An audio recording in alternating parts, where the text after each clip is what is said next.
ഏതൊരു റിലേഷനിലാണെങ്കിലും വൾനറബിലിറ്റി എന്ന് പറയുന്ന സാധനം that should come towards the end.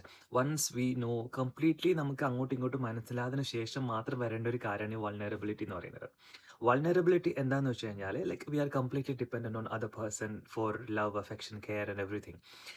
പക്ഷേ ചില ആൾക്കാർക്ക് പറ്റുന്ന ഗ്രേറ്റസ്റ്റ് മിസ്റ്റേക്ക് എന്താന്ന് പറഞ്ഞാൽ തുടക്കത്തിൽ തന്നെ, അതായത് റിലേഷൻഷിപ്പിന്റെ തുടക്കത്തിൽ തന്നെ we are just completely addict to the person. അപ്പം we are our happiness, our emotions, our എല്ലാം completely we are depending on that person.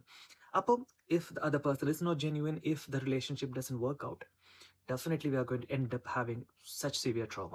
അപ്പം ഏതൊരു റിലേഷൻ ആണെങ്കിലും take time to get to know each other. It's not always practical, I know, കാരണം നമ്മൾക്ക് people change, situation change, everything happens. പക്ഷേ this is just a kind of precaution to keep your self worth, keep your peace of mind. Vulnerability എന്ന് പറയുന്ന ഒരു കാര്യമുണ്ടല്ലോ, അത് നമ്മൾ വളരെ ഇങ്ങനെ കെയർഫുൾ ആയിട്ട് ശ്രദ്ധിക്കേണ്ട ഒരു കാര്യമാണ് നമ്മുടെ ലൈഫിൽ.